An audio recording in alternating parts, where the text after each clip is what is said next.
All right. I just wanted to say hi. This is Father John Greb, the pastor of St. Timothy, your pastor. And today marks 2 years that I was installed as pastor of St. Timothy Catholic Church. And I welcome you as we share a little bit about what is going on here in our parish. We hope that you find this interesting and maybe even inspiring. Here lately at St. Timothy's, we as a staff, and then probably others that are connected with the staff, especially during this challenging time of a pandemic, we've been talking about the culture of discipleship. Well, that already exists here at St. Timothy's. I mean, that's one of the draws for St. Timothy's, is that culture of discipleship is very tangible in many ways, and many people are drawn to it. We've got people coming here from Casa Grande, we have people coming here from Peoria, we have people coming here from Santan and Apache Junction. They're probably passing at least a half a dozen churches, Catholic churches, on the way to St. Timothy's. Why do they come here? I think in part it's because there is this infused culture of discipleship. What we want to do is make that a better experience and make it spread. Like fire that Jesus says, I've come to light a fire on the earth, and how I desire it to spread. And we want that culture of discipleship to spread. Being a disciple is not just, okay, I have this reference, I'm a disciple of Christ.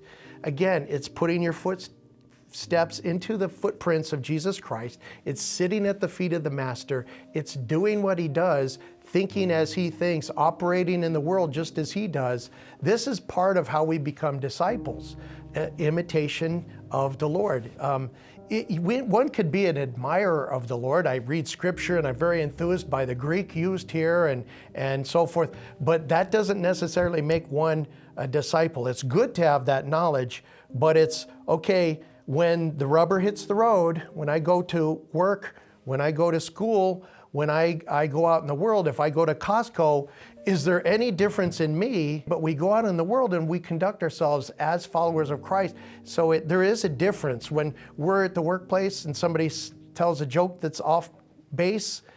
What is our reaction to be? All these kinds of things, that's discipleship. And then as disciples, we're sent on mission. That word mission comes from missio, which means to send. So the Mass means to be sent. Ite missa est is the Latin wrap-up of the Mass. It's the dismissal. Ite missa est, go, you are sent. And if you look at the word missile, for launching, it means to launch, right? And so that's our goal, is to create disciples, and there are many here, but to create new disciples. We got lots of young people coming in here.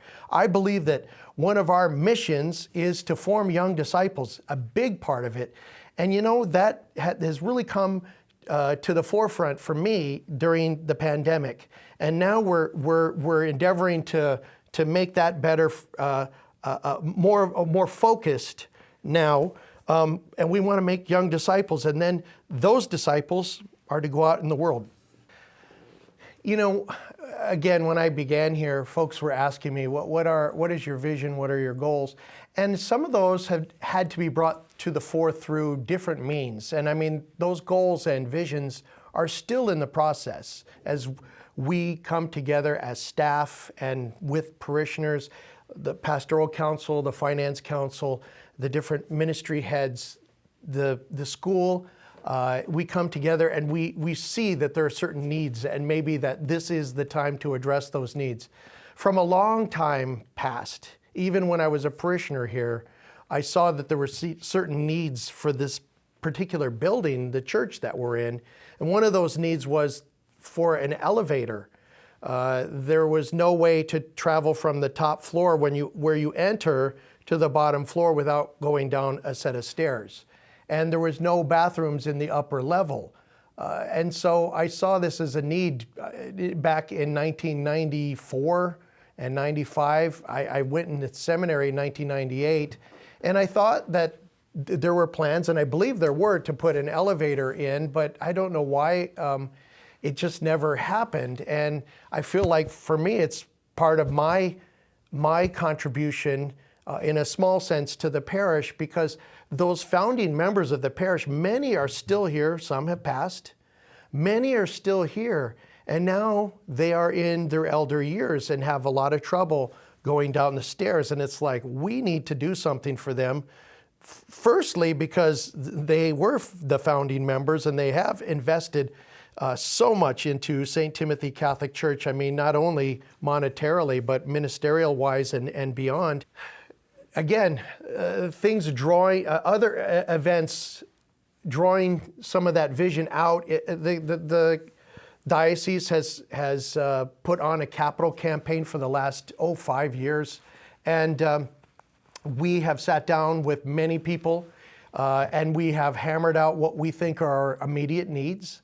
And we put together a capital campaign with the help of a wonderful gentleman who is a brother-in-law of Father John Parks. And he really pushed the capital campaign ahead, and we were able to meet our goal and even exceed it because this is St. Timothy's and that's what we do. We just do that. And so now we've done that part of the campaign, and now we're in the process. We've gone to the diocese, we've gotten the architect, we've gotten the contractor, we are ready to start building. So the goal was to break ground a few weeks ago, but because of back orders regarding steel and other building materials, we have to start around early June, which isn't too bad. I've heard this for other places that are building, that the steel has been back ordered. Why? Because of COVID, and shipping and all those things were slowed up by the pandemic and the lockdown and all what have you. But we are endeavoring to move forward on that. And it's going to be a great joy for me when these projects are completed, so I can see the folks that have these needs going up and down the elevator, and we have a vestibule that we're gonna put on the front of the church, so there'll be this area of kind of meeting and greeting out there, and then as we enter the church, it could transform into a quieter culture when we take our seats in preparing for the sacred liturgy. So these additions to the existing structure, these upgrades, are not merely for the physical part of the plant. It is also to create or enhance our experience of coming together and in worship during the sacred liturgy. It's very hard, to enter the sacred liturgy if you're an elder person and you're completely out of breath, or your joints hurt badly from coming down the stairs and joining in worship. Whereas if you had a smooth arrival, it would be an easier experience to enter the sacred liturgy. And then also that vestibule area, I mean, one of the beautiful things about St. Timothy's is the many conversations we have as followers of Christ. And this will be an ideal place before liturgy, especially after liturgy, to, when we exit, when we encounter each other, and again, share our story, share what's going on with us, but sharing our encounter with Christ with one another. That's what we do so well here, and we want to make that process even more available. Almost 2 years ago, Father John Parks called me and told me about this opportunity to go to this amazing parish conference. And I wasn't too sure about it. I was reading another priest's book on leadership in parishes. And so I checked it out with my parish manager. I said, what do you think? Do you think we should go to this? And if so, whom should we bring? And she thought it was a great idea. And we kind of put our heads together and picked a team, a parish leadership team or potential leadership team. And we went in October of 2019 to Anaheim for a conference. And there were a lot of parishes represented there, and including parishes from the Diocese of Phoenix, and different pastors were there, and Father Parks himself was there. And we really enjoyed the presentations. There was a lot of energy in the room. It was kind of a different way to lead a parish, maybe in comparison to other parish models. we really liked what we saw. Not that anything was wrong with what we were doing. We just I wanted to find a way to do things better, because I had stepped into the role as pastor not long before that, and I wanted some sort of a model, essentially, to lead a parish that was different than maybe the experience that I had before as a pastor. And so we went, and it was very enjoyable. The parish leadership team that was there with me was very excited to bring this back to the parish. We started a formation process after that for many weeks of gathering, praying, chatting, discussing, growing in communion with one another and as a team. And then eventually that has, especially at the beginning of COVID, has started to spread out to the greater staff. In the summer of last year, we were working with the Amazing Parish group, and they challenged us as a parish leadership team to have 3 conversations with one another. And I don't want to tell you what those conversations are, because it's eventually, these conversations are eventually going to trickle down into the pews, and they already have to some degree. And we don't want people to have prepared answers. We want these responses to be spontaneous. So we were challenged to take these 3 conversations to our parish leadership team, and I believe we did one a week for 3 weeks, and it was very helpful in knowing about the faith life of each and every one of those members, and how we came to faith, and maybe where we are today. And so we had such a good experience with that. We asked ourselves, when do we want to bring this to the staff? Because again, the model for Amazing Parish is we begin at the very basic level, then we move out to staff, then we move out to the parish, and then eventually out to the world as evangelists. But we decided in the fall of last year, to bring this to the staff. And so we didn't do it as an entire staff. We broke our team up into little groups, and we once a week we would involve them in the first conversation, then the second conversation, then the third conversation. One of the members of my group really enjoyed it and said, gosh, can't we do this every week? And so we have done that with the staff, and we have done it a second time because we thought we need to take these conversations to different groups with different people. And one of the things that I found is that it builds intimacy, appropriate intimacy with one another in our working relationships, to know, again, where one is regarding their faith and how that person got there and so forth.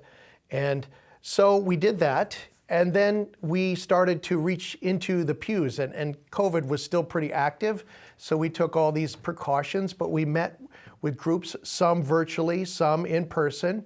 The group that I met with in person, it was very enjoyable. The people in the group very much liked to come to our weekly meetings, and I think we gained a lot from it. And so our goal is to continue to reach into the pews, reach down into the pews, and invite people into these conversations till everyone has had a chance to be involved. And what is our goal? Well, it's not just to say, okay, we've done this, but it's about discipleship. It's about learning about whom we are in proximity to in the parish, that we may know, maybe superficially, maybe we know them very well, but we don't know much about their faith life. But to grow in that, and then to in turn share that with others. And this is all about discipleship. And what does a disciple do? One of the things that a disciple does is put his feet in the footsteps of the master and follow in his footsteps. And part of our journey as disciples, and we saw this in the time of Jesus, is breaking the bread and sharing our personal faith journey, sharing our story around table fellowship. I don't know if you remember years ago, it's probably 8 years ago now, Father Leo from the Archdiocese of Baltimore came and gave us a mission. And it was very much focused on table fellowship and breaking bread and sharing our story. So in this regard, maybe we're not breaking bread yet, but we will, maybe at a dinner or of course at the Eucharistic altar. But we are sharing our story, and this is a big part of our journey as followers of Christ. Again, we're endeavoring that everyone takes part in these conversations, and I personally invite you to take these conversations seriously and to avail yourself of groups that will be forming in having these conversations. And watch our website, all our means of communicating with you, Flock Note, with the invitation to enter into these 3 conversations. Groups will be forming. Please, if at all possible, avail yourself of the group. And if you can't do it now, make sure that it does happen in the near future, because it is so important to our parish. I really think that after you sit down and have these conversations with your group, that you will be very, very enthused, energized, and prompted by these groups to go deeper in your faith. Each group is unique, and each group dynamic is unique, and we pray for that spontaneity, and we pray for that connection that could be made on an individual level, on a group level with Christ as you discuss these very important questions, or enter into these very important conversations. One of our goals for these 3 conversations is that this is carried even beyond the parish context. For example, I oversee 2 groups on behalf of the diocese that meet regularly, and these groups may have nothing to do with our parish. There may be a few people from these groups that come from our parish, but people that are members of these groups could be from other parishes or even farther away than parishes in the Diocese of Phoenix. Nonetheless, my hope is eventually, once we keep coming out of the current pandemic, is to, even though to find a way during these groups to pose one of these questions, maybe once a month for the next 3 months, or once every couple of months, so we would grow together in our faith using these tools. But yes, we want to see this grow beyond the parish to where maybe these conversations, portions of them could be brought into the workplace. If you're a student, it could be brought to your fellow students. If you're, you work on the airlines, maybe there's a way to do this with your coworkers, or maybe even with certain individuals. If you're on a long flight, to have a little conversation with them. And I know for me that I've been on planes, and there have been people, I'm more of an introvert, but there have been people that I've sat next to on the plane that really wanted to engage in conversation. And some of them found out I used to travel a lot as a seminarian. They'd find out that I was a seminarian. They had a whole bunch of questions to ask. And then sometimes they revealed their own faith tradition or their own faith experience. This could possibly be something that's introduced into those conversations in a way of just making connections. Our goal is to be instruments of restoration in the salvation of the world. And so many people are out there, they're spiritually starving, and they don't even know what the issues are. They don't even know that they need Jesus. They think, oh, it's got to be something else. It's got to be more of this and less of that. And it's got to be, and all these things can be part of it, healthy eating and all these other things. But it's like, no, the Lord is calling you out of darkness into His light. And we have to be instruments of that restoration in their salvation, right? We are the hands and feet of Christ. And so He wants us to go forth and bring all nations to the Lord.